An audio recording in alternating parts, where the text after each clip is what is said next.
Hi, welcome to a very dusty small shed where I'm going to be changing some planer blades today. See you in a minute.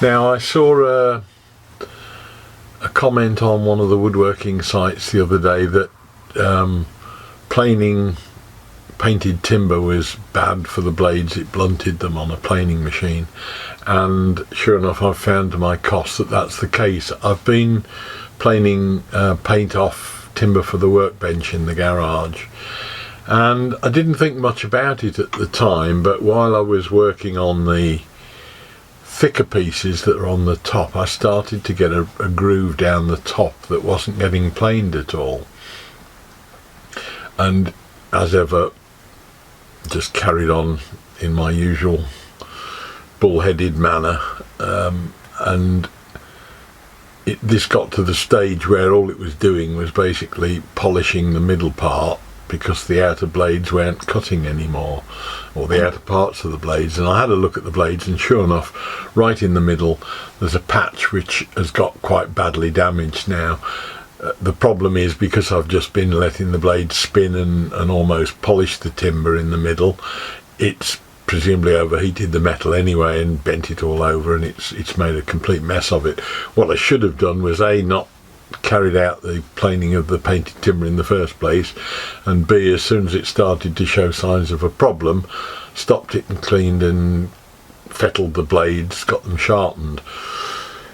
However, we're not there, so let's start and swap the blades out, and I'll see later on if I can do anything with the existing blades and resharpen those or not. But I'm halfway through a job. The shed is full of mess. Normally I put the dust hood on the planer, but when I've got a big job like this on, in the past I've not bothered because I've just swept the mess up afterwards.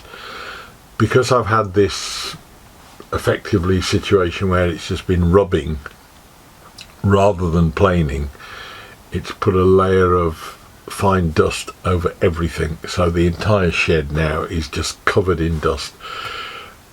The price I'm paying for this now is that I've got to literally take everything, not necessarily out of the shed because it's raining, but I'm going to have to take everything and dust it and vacuum it from the top right the way down to the bottom. So let's have a look at the planer thickness, see what we've got. It's a pretty standard thing. I've got the Titan one, but they're pretty much the same for Erbauer. There's a whole host of them that are very similar. I've actually got the Erbauer planer blades for it because they're the same thing. It's a 210mm wide bed, 16.5mm deep blade, 1.5mm thick.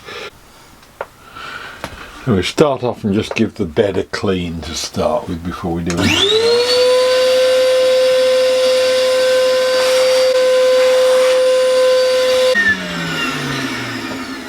Now before I do anything else, it's the same with the router, the table saw or anything like that. Unplug the machine. There is just no point in trying to work on something that might start and kill you when it spins and take lumps off you. So we'll unplug the machine itself, and then I always double check that I've actually achieved what I set out to do, because there are that many different plugs and sockets in the shed, by turning it and trying to turn it on, and I'm pushing the switch, nothing's happening, so that all the safety locks and that in the world, I still wouldn't trust the machine that hadn't got its self unplugged. Next job is to actually take this guard off. It's not essential, but it's something which will be useful to get out of the way.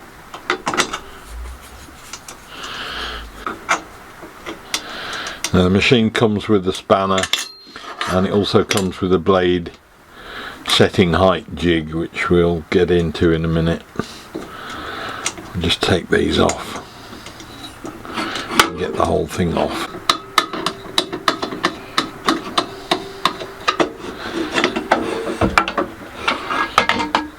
And we'll make sure we've got a suitable place to store everything so we won't lose the little bits. Out of the way.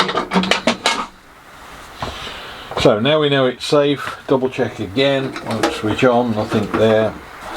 Let's wind the block around where the blades are. There are two blades, there's a block across the middle that rotates, and there are 1, 2, 3, 4, 5, 6 screws there, bolts, which just need slackening off. They don't need removing, you can't take them out I don't think. They just need to be slackened off, and that will allow the blade to move slightly. And almost as soon as that's released, you can see that the blade has just moved upwards. It's on 2 springs underneath. You can see that whole system is sliding up and down. So we just need to be careful that we don't lose any of the bits, because there are 2 springs in there which are loose. And then at that point you can see the whole assembly of the block and the blades lifts out. So as that comes out, make a note of the orientation of the blade. It comes out with the slope at an angle to the bed, and so that when the machine spins round it bites in. What I'm going to do is just put that down in that orientation so that when I get another blade I'll know that it just literally goes back in like that. If you're at all unsure on the Erbauer ones, certainly the writing is on the outside of the block when you've finished. It will leave the 2 springs underneath, down in that valley underneath. Just take you in and show you that. You can see there's springs, there's a spring there and a spring there. Just lift those out and put them in the pot of pieces, and then again we'll have a good clean out in that cavity there.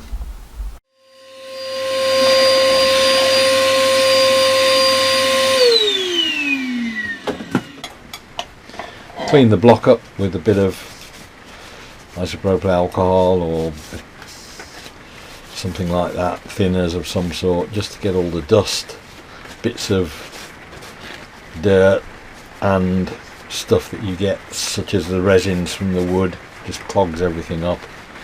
Clean it all out, and so then we are pretty much ready for reassembly. So it's not a difficult operation, it's just making sure that everything's clean so it will sit properly back into the machine when you're finished. You can see there are 2 little studs there, like split pins, that are just showing through there. So the curved part goes on the top. We take our new blades. In this case they're the Erbauer ones because they're all pretty much the same, as long as it fits, and you can soon tell that because it's really only a matter of width and height.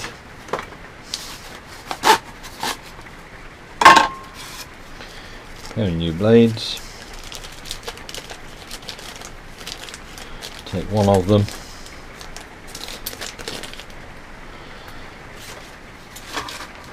clean all the oil off it, just wipe it clean, double check it's the same as the other one, which it is, and then that just goes onto the 2 studs there. We put the 2 springs back into their housings in the bottom.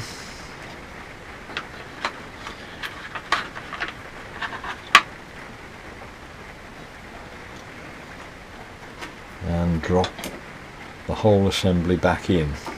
So once this block is in loose and roughly aligned, I generally start in the middle and start to tighten these bolts. Now it's sort of counterintuitive that what you're doing is effectively undoing them, because by doing that you're pushing the head of the bolt against one side of the slot and the piece that holds the blade back against the blade.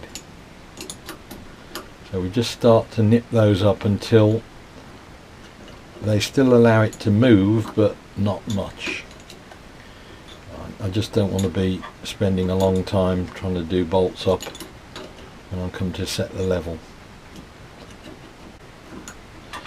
So we've got to the point now where it will go up and down, but it's pretty stable in there.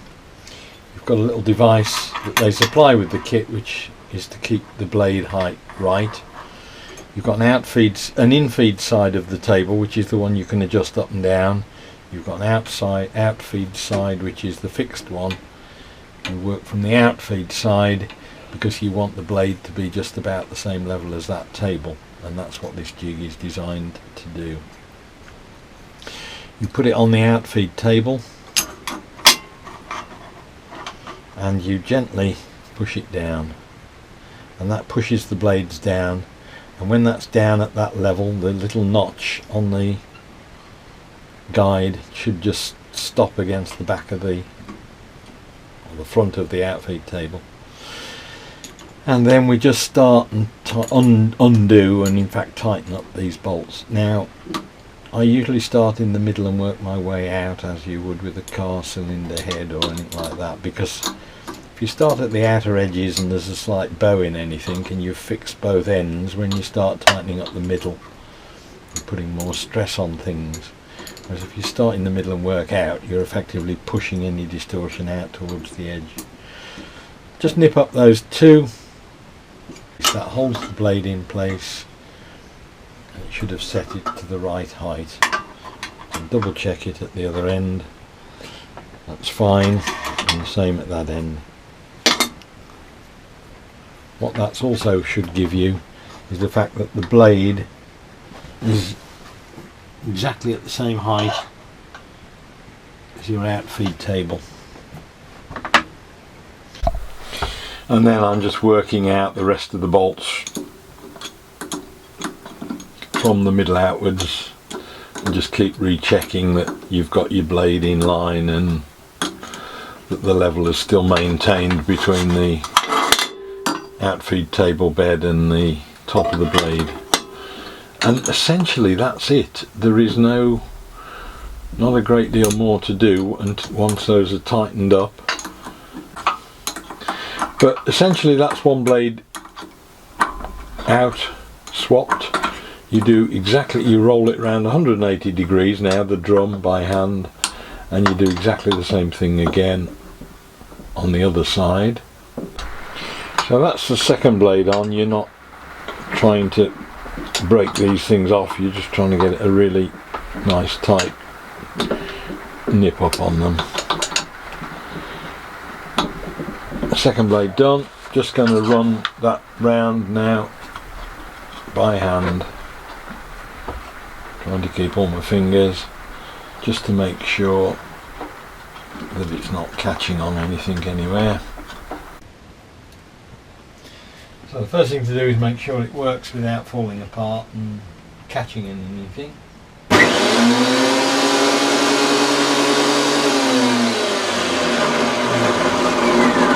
Which it does.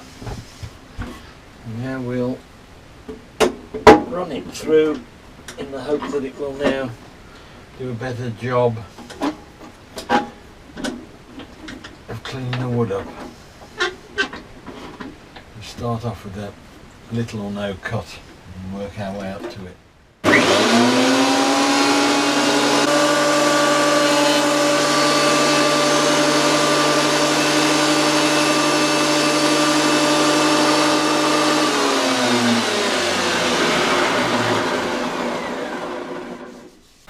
So there we are, that's like chalk and cheese. It's just going through much easier. It was dragging before, it wouldn't go through.